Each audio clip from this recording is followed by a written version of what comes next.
నమస్కారం, సుమన్ టీవీకి స్వాగతం. ప్రస్తుతం మనతో పాటు ఉన్నారు ప్రముఖ జ్యోతిష శాస్త్ర పండితులు, శ్రీచక్రపీఠ వ్యవస్థాపకులు శ్రీ ప్రదీప్ జోషి గారు. గురుగారు నమస్కారం.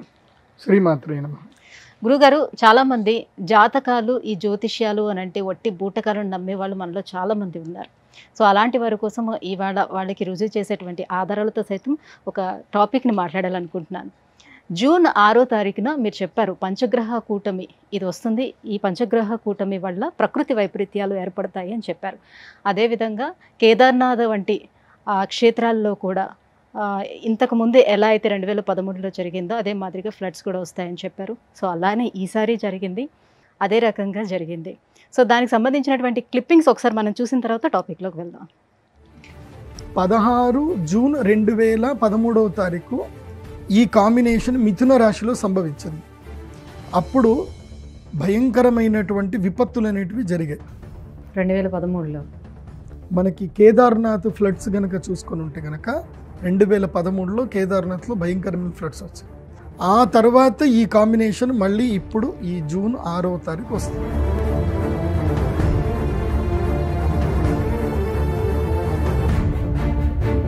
గురుగారు, ఇంత కరెక్ట్గా, ఇంత ఎగ్జాక్ట్గా జ్యోతిష్య శాస్త్రం ప్రకారం ఇవి జరుగుతాయని ఎలా చెప్పగలుగుతారు? శ్రీ గురుభ్యో నమః. శ్రీమాత్రే నమః. శాస్త్రం ఏం చెప్తుందంటే యదిహాస్తి తదన్యత్ర ఎన్నేహాస్తి న తత్క్వచిత్ అని చెప్తుంది.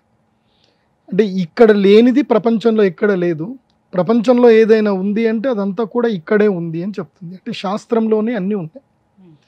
గ్రహస్థితిని బట్టి ఒకప్పుడు ఏవైనా సరే సంఘటనలు జరిగాయి అనుకోండి, అవి మళ్ళీ రిపీట్ అవుతాయని మనము రీసెర్చ్ చేస్తే ఈజీగా తెలిసిపోతుంది. ఇదేం పెద్ద కష్టమైన విద్య కాదు. కాకపోతే ఈ యొక్క బ్రహ్మాండములో కాలము అనేది ఒక అద్భుతమైంది. మనము ఈ బ్రహ్మతత్వాన్ని, ఈ సృష్టితత్వాన్ని, ఈ ప్రకృతిని మనం అర్థం చేసుకోవాలి అని అంటే దీనితో పాటు నడిచేది ఒకటి ఉంటుంది, అదే కాలం. అంటే ఇవాళ మీరున్నారు, మీ తాతలు ఉన్నారు, ముత్తాతలు ఉన్నారు, ఒక 100 తరాలు వెనుకకి వెళ్ళినా సరే ఆ తరతరాల నుంచి మళ్ళీ మీ తరం వాళ్ళే మళ్ళీ పుడతానే ఉంటారు, మళ్ళీ చనిపోతూనే ఉంటారు, మళ్ళీ పుడతా ఉంటారు, చనిపోతూ ఉంటారు. ఇది ఒక చక్రం. ఈ సైకిల్లో మనం పుడతా ఉంటాం, చనిపోతూ ఉంటాం. కానీ మనం పుట్టినా చనిపోయినా ఎప్పటికీ సాక్షిభూతంగా ఉండేదేంటి? కాలం. కాలం. ఎప్పటికీ నిలిచేది ఏమిటి అంటే ప్రకృతి. ప్రకృతి ఎప్పటికీ ఉంటుంది. ఆ ప్రకృతిని చూస్తున్న కాలం ఎప్పుడూ అలాగే ఉంటుంది. ప్రకృతి అంటే మనమే. అందులోపల చెట్లు, చామ, పుట్ట అన్నీ ఉంటాయి. అందులోనూ మనం కూడా వస్తాం. 84 లక్షల జీవరాశులన్నీ కూడా ప్రకృతిలోనే భాగం. ఆ ప్రకృతి జననము మరణము జరుగుతూనే ఉంటాయి.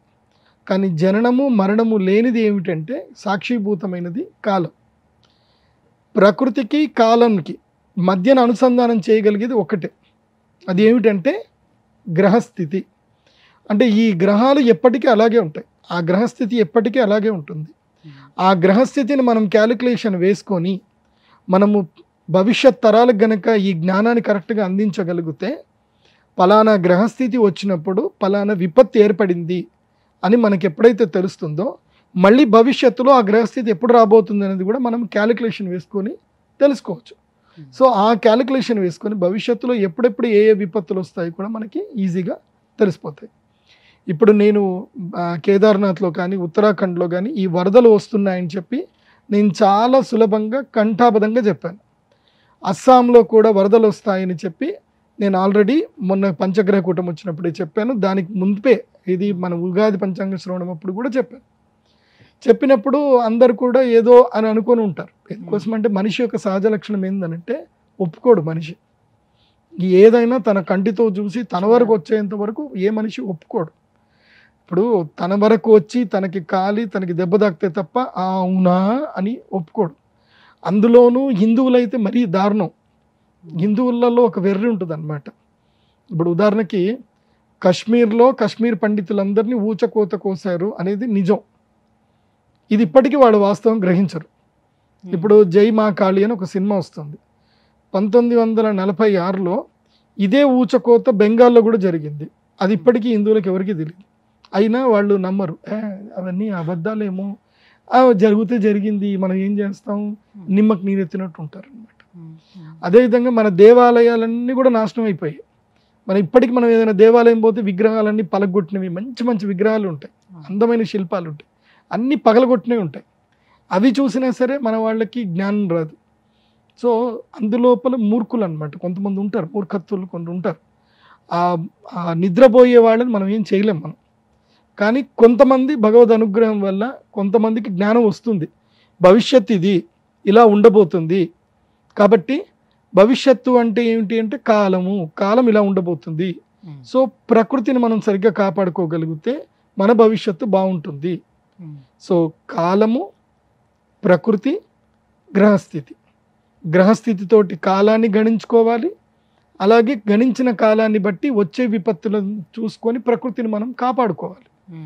ప్రకృతి మనం ఎప్పుడైతే మనం ప్రకృతిని సరిగ్గా కాపాడలేదో, కాలాన్ని ఎప్పుడైతే మనం అనుసరించలేదో, ప్రకృతి మనల్ని అందరినీ కూడా ఖాళీ చేసేస్తుంది.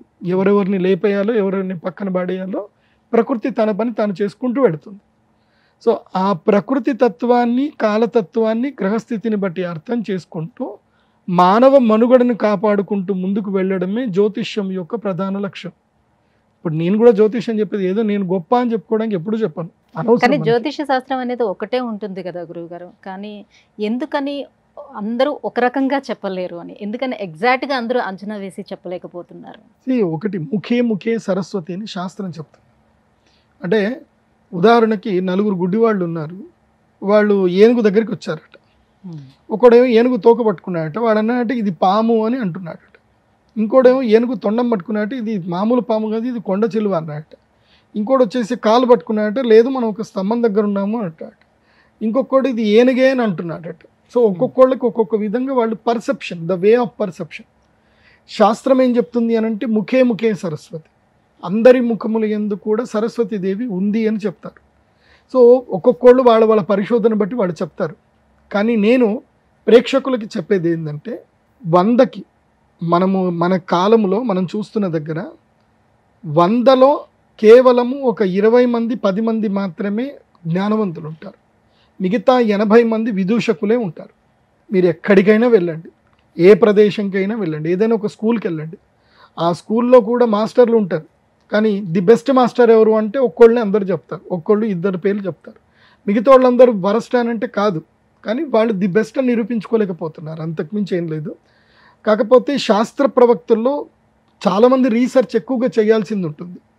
ఇప్పుడు నా విషయానికి వస్తే కనుక, నేను మా నాన్నగారి దగ్గర జ్యోతిష్యం నేర్చుకున్నప్పుడు, నేను జ్యోతిష్యము చెప్పడానికన్నా మునిపే మా నాన్నగారు ఏం చెప్పారు అంటే, నువ్వు ఫస్ట్ నువ్వు ఒక సెల్ఫ్ సాటిస్ఫాక్షన్గా పర్ఫెక్షనిస్ట్ నువ్వు తెచ్చుకో, ఒక గురువు దగ్గర నుంచి ఒక సర్టిఫికేట్ తెచ్చుకో, ఆ తర్వాత జ్యోతిష్యం చెప్పు. నిన్ను ఒక గురువు సమర్థించాలి, ఎస్ ఈ వీడు సమర్థుడే అని సమర్థించినప్పుడు మాత్రమే నువ్వు బయటకు రా. గురువు లేని విద్య గుడ్డి విద్య. చాలామంది గురువు లేకుండా అట్లాగే వచ్చేస్తారు. ఎందుకోసం అంటే ఈ మధ్యకాలంలో ఫోన్లు ఉన్నాయి, కెమెరాలు ఉన్నాయి, ఒక జీమెయిల్ ఐడి క్రియేట్ చేసుకుంటే ఒక యూట్యూబ్ ఛానల్ వచ్చేస్తుంది, ఎవరికి ఇష్టం వచ్చినట్టు వాళ్ళు చెప్పవచ్చు. జనాలకి ఏం తెలుసు, ఈయన కూడా గొప్ప పండితుడే అనుకుని అందరూ చూస్తారు. బట్ ఏంటంటే నేను ప్రేక్షకులకు చెప్పేది ఏంటంటే, సీ ద క్వాలిఫికేషన్. ఆయనని ఏ గురువు సమర్థించాడు. ఒకప్పుడు గురుకులాలు ఉండేటివి, ఇప్పుడు యూనివర్సిటీస్ వచ్చాయి. ఇప్పుడు ప్రదీప్ జోషి అని అంటే ఎంఏ సాంస్క్రిట్ చేశాడు, సంస్కృతం నేర్చుకున్నాను, MA Sanskrit, MA astrology, MSc yoga therapy, PhD in astrology. So నాకు ఇన్ని పట్టాలు ఉన్నాయి, నేను సమర్థుడిని, నేను చెప్పగలుగుతున్నాను చెప్పడానికి నాకు ఇన్ని పట్టాలు ఉన్నాయి. వాస్తవంగా జరిగినవి ఇప్పుడు సాక్షిభూతాలు కూడా ఉన్నాయి. కాబట్టి నేను అనేది ఏంటంటే, ప్రేక్షకులు సమర్థులైనటువంటి వ్యక్తుల్ని మీరు ఎంచుకోండి, అది మీ విచక్షణ. నేను చెప్పం పలానా అతను కరెక్ట్ కాదు, పలానా అతను కరెక్ట్ అని చెప్పడానికి ఏది ఉండదు. అది వాళ్ళ ప్రెడిక్షన్ బట్టి, మీరు చేస్తున్న రీసెర్చ్ని బట్టి తెలుస్తుంది. అందుకే కాలము సరిగ్గా అర్థం చేసుకోగలగాలి. జ్యోతిష్ శాస్త్ర పండితుడికి జ్ఞానం ఉండాలి. ఏది ఆయుర్వేద జ్ఞానం ఉండాలి, కాలగణనం తెలిసి ఉండాలి, అండ్ కరెంట్ ఇష్యూస్ ఎలా ఉన్నాయి, కరెంట్ అఫైర్స్ ఎలా ఉన్నాయి తెలియాలి. సో ప్రతిదాన్ని మళ్ళీ రీసెర్చ్ చేసే జ్ఞానం కూడా ఉండాలి. అలా ఉంటేనే జ్యోతిష్యం. గురుగారు, ఇప్పటి వరకు అంటే జరగబోయేది ఇంతకు ముందు చెప్పారు, అది జరిగింది, కల్లారా చూసాము. అయితే అది నార్త్లో ఉండే ఏ రకంగా జరుగుతుంది అనే విషయాన్ని చెప్పారు. నార్త్ సైడ్ ఎలా ఉంటుందని, నార్త్కి సౌత్కి కొంచెం డిఫరెన్స్ కూడా ఉంటుంది. సో కల్చర్ డిఫరెన్స్లు ఉంటాయి, అలాగే క్లైమేట్ డిఫరెన్స్ కూడా ఉంటుంది కదా. సో ఇప్పుడు దక్షిణాది రాష్ట్రాలలోని ఎక్కడైనా ఏమైనా ఇష్యూస్ జరిగే అవకాశాలు ఉన్నాయా? ఎటువంటి సంఘటనలు చోటు చేసుకునే అవకాశం ఉంది? భవిష్యత్తులో తెలుగు రాష్ట్రాల్లో గనక చూస్తే ముఖ్యంగా ఆ, విజయనగరము, శ్రీకాకుళము, విశాఖపట్నం ఈ ఏరియాలో కనుక చూస్తే ఈ ఆగస్టు 15-18వ తారీఖు తర్వాత ఆగస్టు నుంచి ఇక్కడ వర్షాలు విపరీతమయ్యే అవకాశం ఉంటుంది. ఇప్పుడే నేను రైతులందరికీ కూడా చెప్పేది ఒకటే, ఇప్పుడే జాగ్రత్త పడండి. ముఖ్యంగా ఈ తూర్పుగోదావరి జిల్లాలో కానీ తెలుగు రాష్ట్రాల్లో వరదలు విపరీతంగా అయ్యే అవకాశాలు ఉంటాయి. ఈసారి వర్షాలు ఎక్కువగా పడతాయి. అంటే నేను ఉగాది పంచాంగ శ్రవణప్పుడు వర్షాలు తక్కువ పడతాయని చెప్పాను. నా మాట నేనే చెప్తున్నాను. తక్కువ పడుతుందని చెప్పి ఇప్పుడు ఎక్కువ పడుతుందని చెప్పడం కాదు. మీరు వర్షపు నీటిని సద్వినియోగం చేసుకోలేరు. పడే నీళ్లు తక్కువనే వాస్తవం చెప్పాలంటే. కానీ మనం వర్షపు నీటిని సరిగ్గా సద్వినియోగం చేసుకోకపోవడం వల్ల అవి వరదల కింద మారుతున్నాయి. సో పడవలసిన వర్షాలు ఒకే చోట ఎక్కువగా పడతాయి. సమర్థవంతంగా ఎక్కడ వాడుకలు కావాలో అక్కడ వర్షాలు పడవు. కాబట్టి వాగులు వంకల ప్రదేశంలో వర్షాలు ఎక్కువగా పడతాయి. వీటి వల్ల భవిష్యత్తు కాలంలో వరదలు ఎక్కువగా వచ్చే అవకాశం ఉంది. ప్లస్ నవంబర్ 17వ తారీఖు నుంచి డిసెంబర్ 22వ తారీఖు మధ్య లోపల విశాఖపట్నం ప్రాంతం లోపల తుఫాన్లు వచ్చే అవకాశం ఉంది. విపరీతమైన తుఫాన్లు వస్తాయి, అది కూడా గుర్తుపెట్టుకోండి. అండ్ ఇంకోటి కూడా చెప్తున్నాను, జాగ్రత్తగా వినండి. నేటి నుంచి 2 సంవత్సరాల తర్వాత 2027వ సంవత్సరము సెప్టెంబర్ మాసము లోపల అమరావతి కృష్ణానది ఆ తీరము లోపల వరదలు ఏర్పడతాయి. ఈ లోపల 27 సెప్టెంబర్కి నేను ఆల్రెడీ క్యాలిక్యులేషన్ వేసి పెట్టాను. ఇప్పుడు అమరావతిలో భూములు కొనుక్కునే వాళ్ళు కానివ్వండి, అమరావతి నిర్మిస్తున్నటువంటి ప్రజా అధికారులకు కానివ్వండి, ఇది ముందుగానే ఒక సూచనను నిర్ణయం చేసుకోండి. మీరు కృష్ణానది మీద ఏదైతే ఆనకట్ట ఇటువైపు వరద నీళ్లు రాకుండా చేయవలసినటువంటి ఏవైతే పరిష్కార మార్గాలు ఉంటాయో ఈ 2 సంవత్సరాలు చేసేసుకోండి. ఈ 2 సంవత్సరాల కాలం ముందుగానే చెప్తున్నాను. ఏం జరుగుతుంది అని అంటే అక్కడ కృష్ణానది నుంచి వరద వచ్చే అవకాశం ఉంటుంది. పెద్ద ముప్పు రాకపోవచ్చు, కానీ ఆస్తి నష్టం అయితే జరుగుతుంది. దీని పట్ల మాత్రం ముందుగానే అప్రమత్తంగా ఉండండి. అది కాకుండా గోదావరికి కూడా ముంపు వచ్చే అవకాశం ఉంది. భవిష్యత్తులో 2027లో గోదావరికి కూడా ముంపు వచ్చే అవకాశం ఉంటుంది. ఈ లోపల పోలవరం ఏదైతే కంప్లీట్ చేసుకొని ఆ వరద నీరు ఏదైతే ఉందో అది సరిగ్గా సాగు అయ్యేటట్టుగా 2 సంవత్సరాలు పూర్తి చేసుకున్నట్లయితే అది మేలు జరుగుతుంది. లేదంటే ఇప్పటి వరకు మీరు కష్టపడి కట్టిన ప్రాజెక్ట్ కూడా పోయే అవకాశాలు ఉంటాయి. ఇది భవిష్యత్తులో ఇది జరగబోతుంది, అది కూడా చూసుకోండి. ఇంకా కొన్ని చెప్పాలంటే కూడా భవిష్యత్తు కాలంలో ఇంకొక 6 నెలల తర్వాత తెలుగు రాష్ట్రాల నుంచి కొన్ని అద్భుతమైనటువంటి వ్యక్తులు కూడా బయటకు వస్తారు. మన భారతదేశానికి మంచి పథకాలు వస్తాయి. తెలుగు రాష్ట్రాల నుంచి మంచి మంచి అద్భుతమైన వ్యక్తులు వస్తారు. ఇలా అన్ని మంచి జరుగుతాయి. సో తిరుమల తిరుపతి దేవస్థానంలో కొన్ని భాగోతాలు జరుగుతాయి. ఏవైతే కనుక కుంభకోణాలు వస్తాయి అవి కూడా ఈ సంవత్సరం డిసెంబర్ లోపల కూడా బయటపడతాయి. అది కాకుండా ఈ సంవత్సరము డిసెంబర్లో ముఖ్యంగా ధనుర్మాసంలో తిరుమలలో కొన్ని అద్భుతాలు జరుగుతాయి, ఆశ్చర్యకరమైన విషయాలు జరుగుతాయి. ప్రజలకి వెంకటేశ్వర స్వామి ఉన్నాడు అని ఒక సాక్షిభూతమైనటువంటి సంఘటనలు, కొన్ని ఆశ్చర్యకరమైన సంఘటనలు తిరుమలలో జరుగుతాయి.